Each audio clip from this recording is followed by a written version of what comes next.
पाक फौज आम चूंडुनि में मुदाख़िलत जे इल्ज़ामनि खे रद्द करे छॾियो। Army chief general Asim Munir जी सदारत हेठि कोर्ट मार्डर्स कॉन्फ्रेंस अमन अमान लाइ जान जो नज़रानो पेश कंदड़ पाक फौज जे जवाननि खे भेटा। फौजी क़यादत जो चवणु आहे त आम चूंडुनि में पाक फौज अवाम खे महफ़ूज़ माहौल फराहम करण खां सवाइ को किरदार अदा न कयो। कुझु मख़सूस ऐं महदूद सियासी अंसरनि तरफ़ां आम चूंडुनि में मुदाख़िलत जो इल्ज़ाम हणी पाक फौज खे बदनाम कयो पियो वञे। पंहिंजी नाकामी ते पर्दो विझण लाइ सियासी अदम इस्तेहकाम गैर यकीनी पैदा कई पई वञे। गैर आईनी ऐं बेबुनियाद इल्ज़ाम हणण बदिरां सबूत पेश करे कानूनी कार्रवाई कई वञे। आम चूंडुनि खां पोइ वारो माहौल मुल्क में सियासी मुआशी इस्तेहकाम पैदा कंदो। जमहूरी मज़बूतीअ ते मुल्क जे अॻिते वधण जो वाहिद ज़रियो आहे। 9 मई जी रिथाबंदी कंदड़नि खे मंज़र ते आंदो वेंदो। इलेक्शन कमीशन सुन्नी इतिहाद काउंसिल जूं मखसूस सीटूं ॿियनि पार्टियुनि में विराए छॾियूं। मुस्लिम लीग नून 123 सीटुनि सां क़ौमी असेंबली में सभ खां वॾी पार्टी बणिजी वई। मुस्लिम लीगनि 75 सीटूं हासिल कयूं। 9 आज़ाद शामिल 34 औरतुनि ऐं 5 अक़लियतुनि जूं सीटूं मिलियूं। पीपुल्स पार्टीअ जे मेंबरनि जो तादाद 73 थी वियो। पीपी 54 सीटुनि ते कामयाबी हासिल कई। औरतुनि जूं 16 ऐं अक़लियतुनि जूं 3 सीटूं मिलियूं। सुप्रीम कोर्ट तरफ़ां शहीद ज़ुल्फ़िकार अली भुट्टो जी भाई ख़िलाफ़ सदारती रेफरेंस ते राय सुभाणे ॿुधाइण जो फ़ैसिलो। चीफ जस्टिस काज़ी फ़ाइज़ ईसा जी सरबराहीअ में 9 रुकनी बेंच पंहिंजी राय ॿुधाईंदी। अदालत सदारती रेफरेंस बाबति राय ॿुधाइण लाइ धुरियुनि खे नोटिस जारी करे छॾिया। बलोचिस्तान में बरसात सबबि फोत थियल माण्हुनि जे वारसनि खे 20-20 लख रुपया मुआवज़ो ॾियण जो ऐलान। मुकमल तौर तबाह थियल घरनि जे वारसनि खे 7.5 लख रुपया मुआवज़ो ॾिनो वेंदो। वज़ीर आज़म शहबाज शरीफ़ तरफ़ां ग्वादर जे बरसात मुतासिर इलाइक़नि जो दौरो।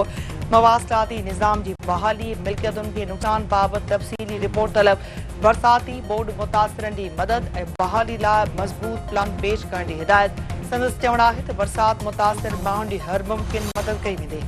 वज़ीर आज़म शहबाज शरीफ़ सां गुणे सदर आसिफ अली ज़रदारी पीपी चेयरमैन बिलावल भुट्टो ज़रदारी जी अॻवानीअ में पीपीए जे वफ़द जी मुलाक़ात।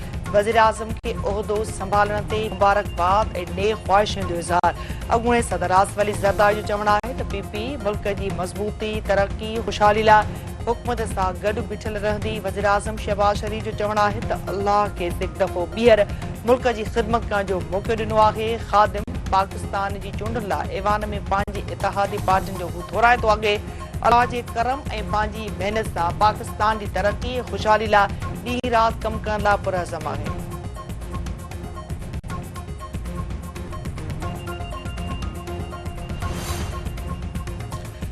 पीपी हिकु दफ़ो ॿीहर 17 वज़ारतूं ख़तम करण जो मुतालबो करे छॾियो। शाज़िया मरी जो चवणु आहे त मुल्क खे सियासी मुआशी इस्तेहकाम करण जी ज़रूरत आहे। पीपी 10 खां 15 सूबनि हवाले करण जी तजवीज़ पेश कई आहे। बिलावल भुट्टो ज़रदारी पंहिंजी तक़रीरनि में मुआशी रोड में पेश कयो। वज़ीर आज़म शहबाज शरीफ़ खे पीपी जी तजवीज़ ते अमल करणु घुरिजे।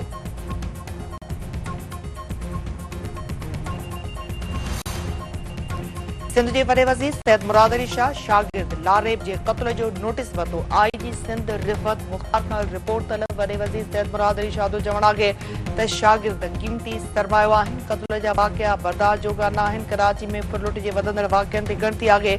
शहर मां ख़ौफ़ वारो माहौल हर सूरत में ख़तमु करणो पवंदो।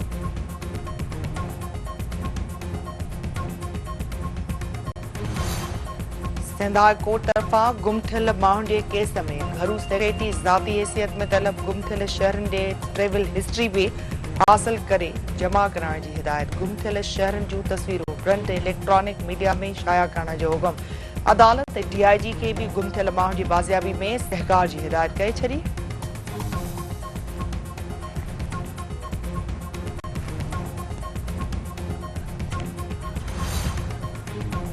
लाड़काने में हथियारबंदनि नौजवान खे गोलियूं हणी क़तल करे छॾियो। स्टेशन रोड ते मोटरसाइकिल सवार हथियारबंदनि जी फायरिंग में ज़ोहेब पवार गोलियुनि जो खार।